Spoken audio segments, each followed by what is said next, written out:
Hi, I'm Sidhant. I'm a master's computer science student here at Bowling Green State University.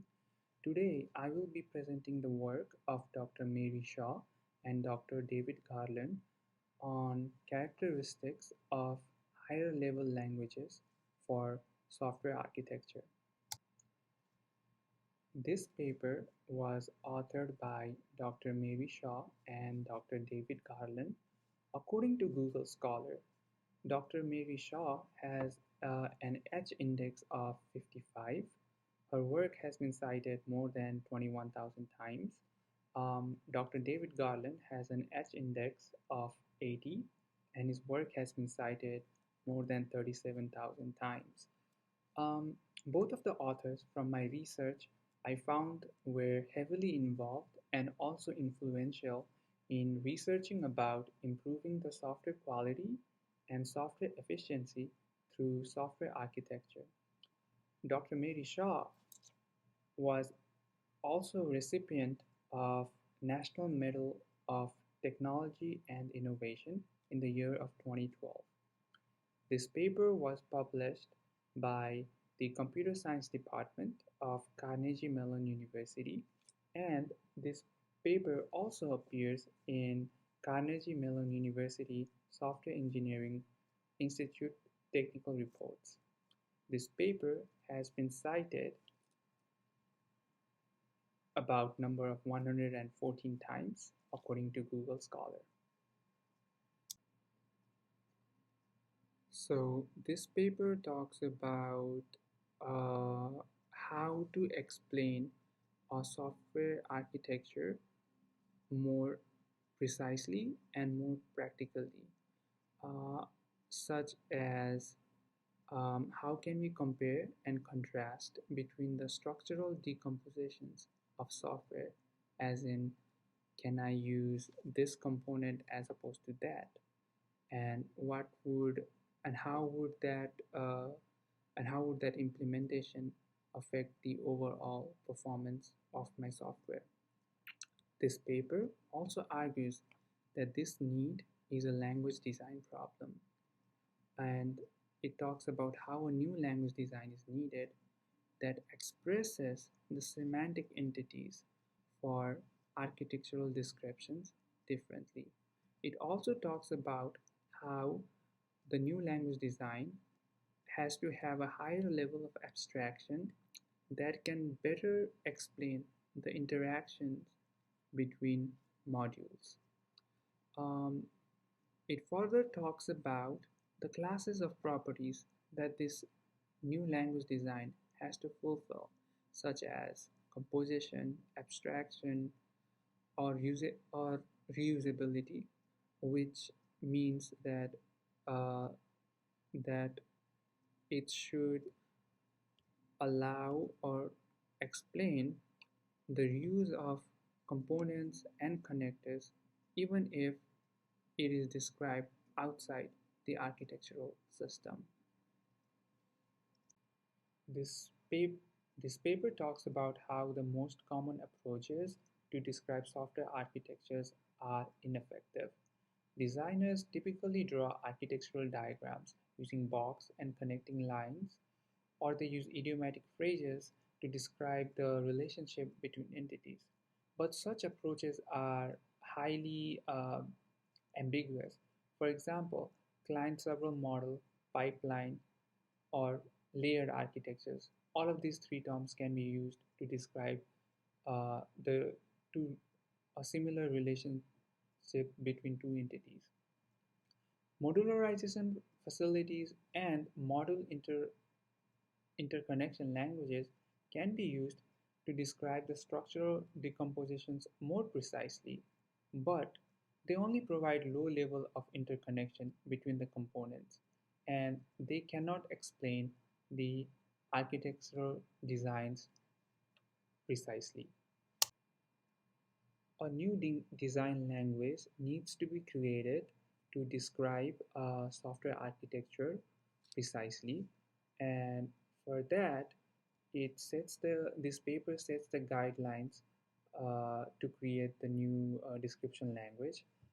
First of all, it analyzes the common architectural patterns of software organizations, the common patterns such as pipe and filters, client-server relations, the hierarchical layers such as the OS kernels. Um, Second, it looks at the common components and the interconnections which appear commonly in architectural descriptions. The components can be a computation component which does calculation, memory which is doing like file in the file system or database, and etc. The interconnection are the the the components communicating with each other, such as procedure call, message passing, uh, or data flow like Unix pipe, and etc. An architectural design language can be created by following the programming language design of 1970s.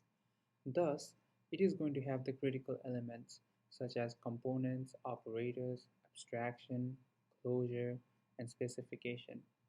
However, the specific forms of the language elements of the architectural design language is going to be different than we would find it in a programming language. How? Well, the architectural patterns, the components, and the interactions that we found common in software organizations, we are going to be plugging those values into the language elements such as components, operators, patterns, closures, and specifications so that we can receive the precise overview of the software architectures. The The paper also talks about how a good architectural description language will satisfy six broad classes of properties. Those properties are configuration, abstraction, reusability, configuration, heterogeneity, and analysis. Let me talk a little bit about configuration.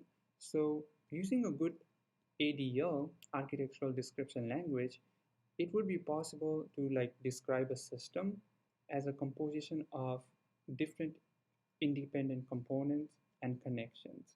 Similarly, it would be easy to analyze a architecture of a software in a rich and a very in a rich and varied manner.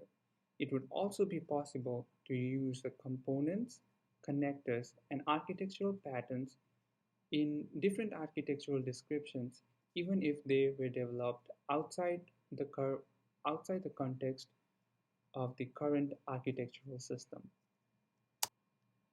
The paper also discusses about various ways that the software architecture is described and what shortcomings they possess in terms of the six categories that was listed in the previous slide. So first of all, we have one of the more popular design models would be informal design models, in which there is a graph of boxes and lines, in which boxes represent components of different kinds and lines represents interactions. The boxes and the lines are drawn from scratch each time they are built, so they are not reusable. And even though they do provide a higher level of abstraction, uh, it is very hard to impossible to make a proper analysis of the software components using informal design model.